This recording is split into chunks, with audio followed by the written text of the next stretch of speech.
Hello, welcome to Apex Academy. अगर आप किसी भी कॉम्पिटिटिव एग्जाम के एस्पिरेंट्स हैं तो ये क्वेश्चन बिल्कुल ही आपके एग्जाम के लिए आ सकता है, जो मैंने करंट अफेयर्स के लिए बनाया है। तो चलिए इसको शुरू करते हैं।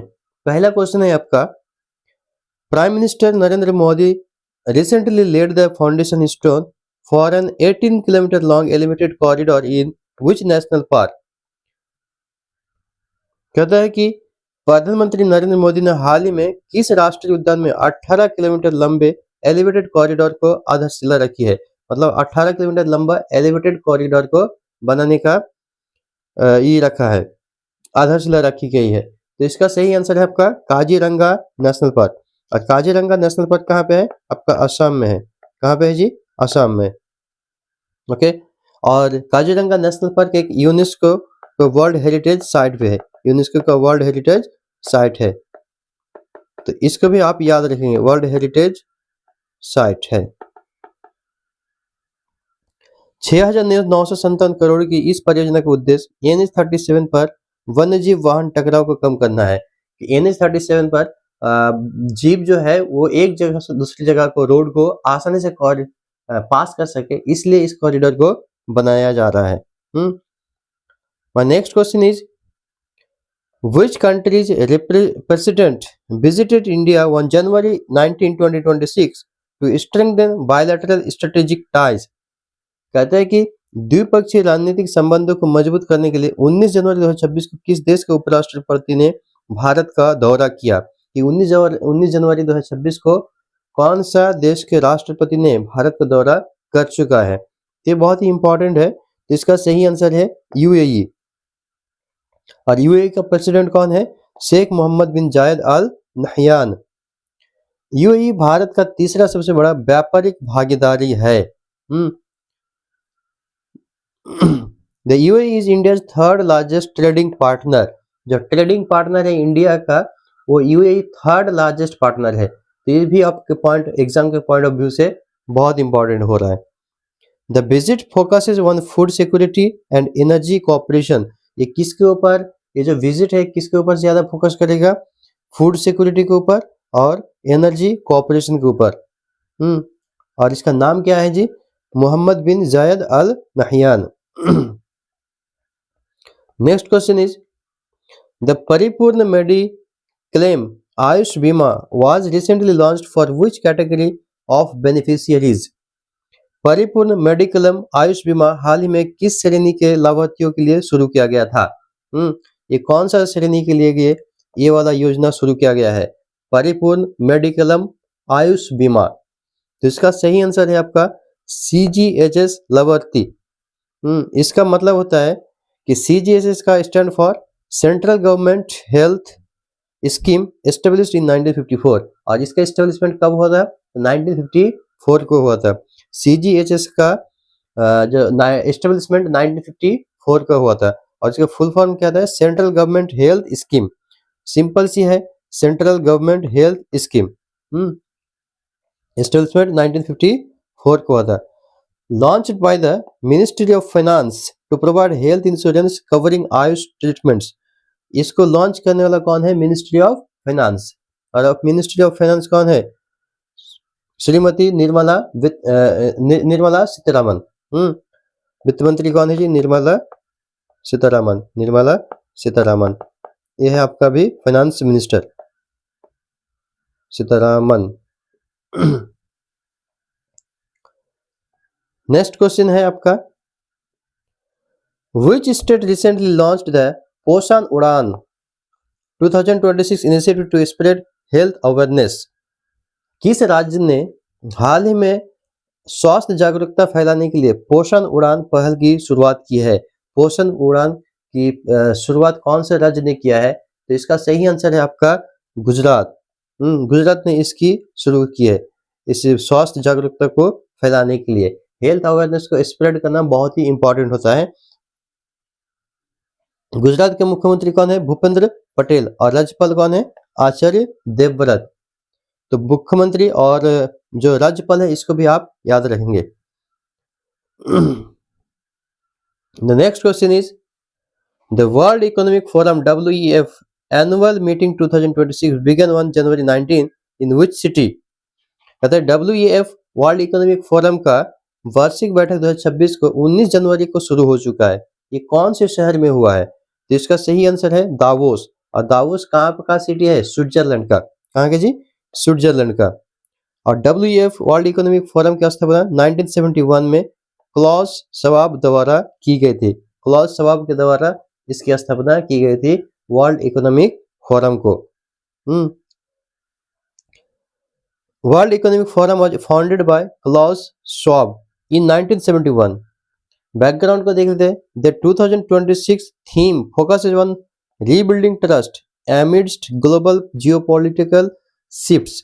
इसका थीम क्या है कि फोकस करना है किसके ऊपर? रीबिल्डिंग ट्रस्ट, कि दोबारा ट्रस्ट बिल्ड हो जाए। मतलब एक कंट्री दूसरे कंट्री के ऊपर जो पॉलिटिकल जियोपॉलिटिकल की वजह से बिल्डिंग ट्रस्ट घट गया है, उसको दोबारा से बिल्डअप करना है। Amidst global political shift, geopolitical shift. Next question is in January 2026 the Dardanelles Strait was in the news due to a shipping blockage. Which country is located in? जनवरी 2026 में Dardanelles जल मरुमध्य डार्डानेल्स स्ट्रेट खबर में था। यह किस देश में स्थित है? तो डार्डानेल्स स्ट्रेट जो मौजूद था आपके किस में? तुर्की के। तुर्की में मौजूद है। यह एजियन सागर को मरमरा सागर से जोड़ता है, जो यूरोप और एशिया को अलग करता है। ये किसको कौन सा सागर को जोड़ता है? एजियन सी को और सी ऑफ मरमरा, इसको जोड़ता है। और यही जो है आपका डार्डानेल्स स्ट्रेट है जो यूरोप और एशिया को अलग करता है। ये भी बहुत इंपॉर्टेंट चीज है कि एशिया और यूरोप को अलग करने वाला कौन सा स्ट्रेट है? तो डार्डानेल्स स्ट्रेट कहाँ पे मौजूद है? तो टर्की में। और ये स्ट्रेट कौन से सी को जोड़ता है? तो एजियन सी को सी ऑफ मरमरा से जोड़ता है। Okay, next question is which state recently implemented the PESA act after a gap of 25 years. किस राज्य सरकार ने 25 साल बाद पेसा एक्ट को लागू किया है? 25 साल के बाद इसको लागू किया गया, बताइए पेसा एक्ट को। तो इसका सही आंसर है आपका झारखंड। पेशा का फुल फॉर्म क्या होता है? कि provisions of the panchayat extension to scheduled areas act 1996 को ये पास हुआ था। ये पेशा एक्ट कब बना था? 1996 को। ये इंडियन पॉलिटी के लिए बहुत ही इंपॉर्टेंट क्वेश्चन होता है कि पेशा एक्ट कब लागू किया गया था? 1996। अच्छा, आपको इसमें बताना कि पेशा एक्ट जो लागू किया गया था, कौन सी कमेटी के रिकमेंडेशन, कौन सी कमेटी ने इसको रिकमेंड किया था? कौन सी कमेटी ने रिकमेंड किया था? साथ ही में ये भी और एक और चीज बताना है कि इसके बाद कौन सा अमेंडमेंट, कितने नंबर अमेंडमेंट हुआ था जिसकी वजह से ये पेशा एक्ट को जोड़ा गया था 1996 को। तो अमेंडमेंट भी आप लोग देख लीजिएगा। अमेंडमेंट मैं आपको जो एडवाइस दूंगा आप यहाँ से फॉलो कर सकते हैं, आपके एग्जाम के लिए बहुत ही अच्छा स्कोर करेगा। पेशा का अर्थ है पंचायत अनुसूचित क्षेत्र में विस्तार, अधिनियम 1996। जो अनुसूचित क्षेत्र है वहां पे विस्तार करना है पंचायत का। 9 नंबर है Spituk Gustor festival which began 1 January 1926 is celebrated in which region. कहते हैं स्पीतुक गुस्टर उत्सव जो 19 जनवरी 2026 को शुरू हुआ, ये किस क्षेत्र में मनाया जाता है? तो ये लद्दाख में मनाया जाता है। कहाँ, कौन सा? स्पीतुक गुस्टर, ये कहाँ पे मनाया जाता है? लद्दाख में। ओके, इसका सही आंसर है क्या? Ladakh. Area are rare subterranean amphibians species named Gegeneophis Valmiki was discovered in which region। कहता है कि गैगनोफिस वाल्मीकि नामक एक दुर्लभ भूमिगत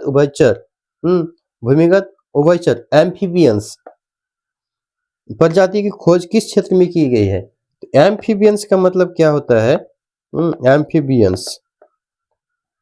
एम्फीबियंस का मतलब the organisms that can live in water and land, जो पानी और जमीन दोनों पे ही रह सकता है, वो कौन होता है? एम्फीबियन। जैसे frog, frog is the best example of amphibians. एक होता है जो हैबिटेशन होता है, एक होता है टेरिस्टेरियल, मतलब टेरिस्टेरियल जो जीव टेरिस्टेरियल, जो जीव सिर्फ लैंड पे रहेगा वो कौन होगा? टेरिस्टेरियल होगा। ओके, और जो जीव पानी में रहेगा वो क्या होगा? एक्वाटिक। क्या होगा जी? एक्वाटिक।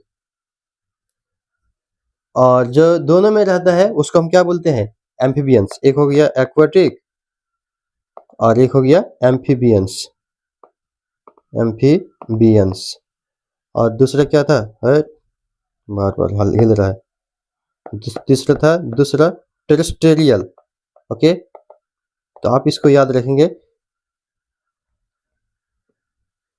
ये हमारा लास्ट क्वेश्चन था। तो गेगनोफिश वाल्मीकि नामक एक दुर्लभ जो भूमिगत उभयचर है, कहाँ पे, कौन से क्षेत्र में खोज हुई थी?